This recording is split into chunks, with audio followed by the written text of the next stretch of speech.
महल की चार दीवारियां इन चीनी महिलाओं का घर हुआ करती थी। ना ही इनका कोई परिवार था और ना ही कोई दोस्त। इनकी सारी जिंदगी महल में गुजर जाती थी। हर रोज ये किसी न किसी शोषण का शिकार होती थी। कभी इनके प्रतिद्वंदी इन्हें मारने की कोशिश करते थे तो कभी इन्हें बीमारियों की वजह से सड़कों पर फेंक दिया जाता था।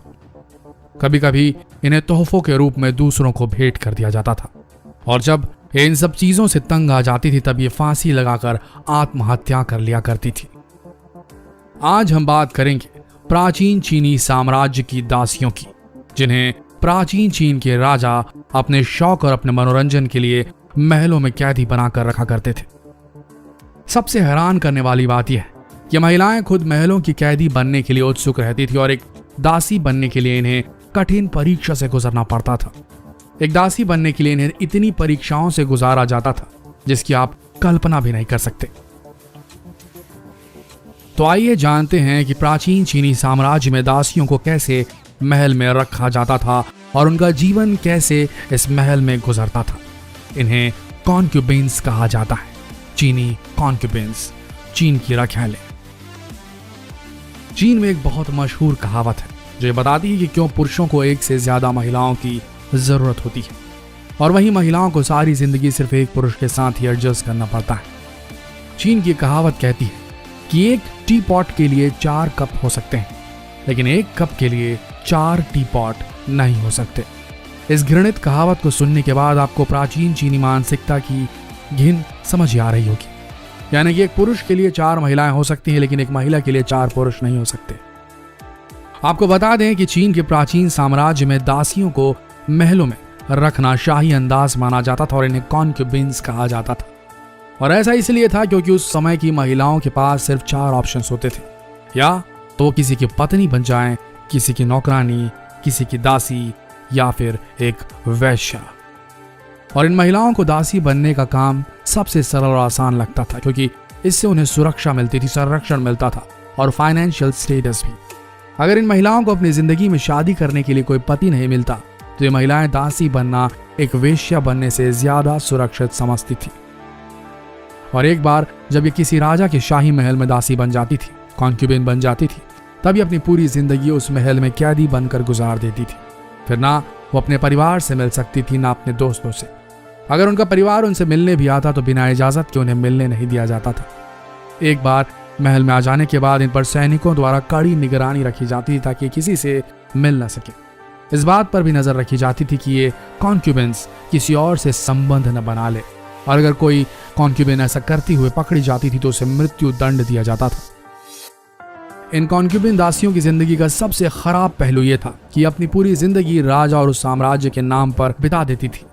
कई बार इन दासियों को महल में रहने वाले हिजड़ों के द्वारा मार भी दिया जाता था और जब वे बहुत ज्यादा शोषण का शिकार हो जाती थी तब मजबूरन जहर खाकर ये दुपट्टे से फांसी लगाकर आत्महत्या कर लिया करती थी क्योंकि हिजड़े भी रखते थे उस वक्त के चीनी राजा महाराजा और उनका कंपटीशन होता था इन कॉन्क्यूबिन दासियों के साथ।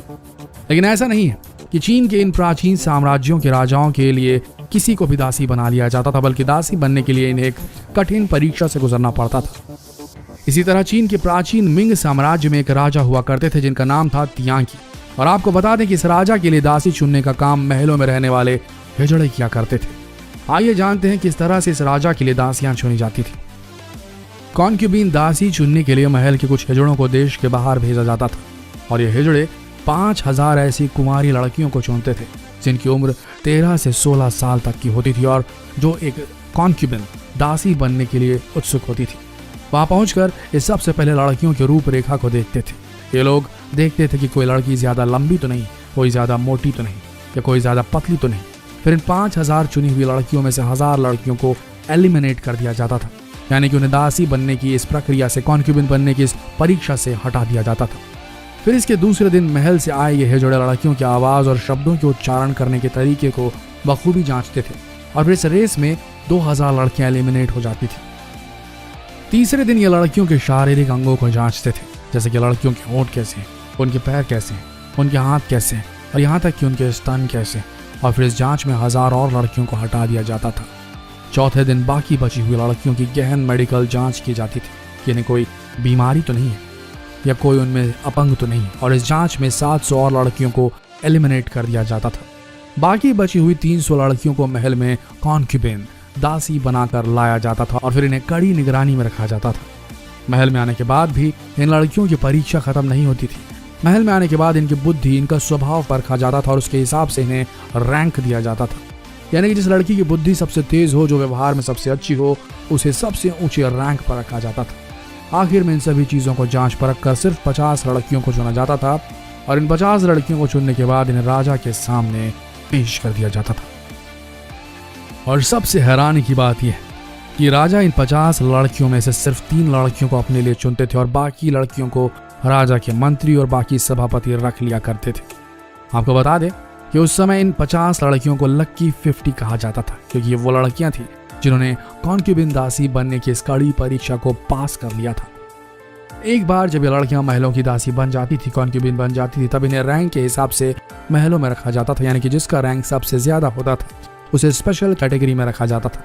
ये वो कॉन्क्यूबिन दासियां होती थी जो राजा के सबसे करीब होती थी।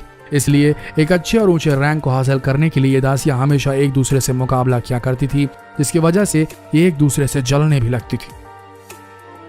अक्सर ये देखा जाता था कि राजा कौन सी दासी के पास सबसे ज्यादा समय बिताता है, और जिस दासी के पास वो सबसे ज्यादा समय बिताता था उस दासी का रैंक बहुत तेजी से बढ़ने लगता था। यानी कि उस दासी को एक विशेष स्थान मिल जाता था और ऐसी दासियों के पास बाकी सभी दासियों से ज्यादा ताकत होती थी।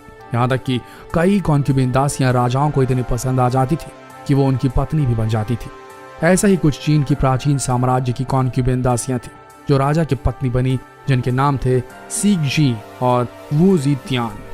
हमेशा इस बात का ध्यान रखा जाता था कि राजा हमेशा अच्छी से अच्छी दासियों के साथ समय बिताएं, और इसके लिए बाकायदा नौकर चाकर रखे जाते थे जो दासियों का खास ख्याल रखते थे और समय आने पर राजा के सामने उन्हें पेश कर दिया करते थे। जब दासियों के बच्चे होते थे तो उनके बच्चे भी उन्हें अच्छी रैंक दिलाने में मदद करते थे। जैसे कि अगर किसी दासी ने किसी लड़के को जन्म दिया तो उसके ज्यादा से ज्यादा चांसेस होते थे कि वो राजा की पत्नी बन जाए।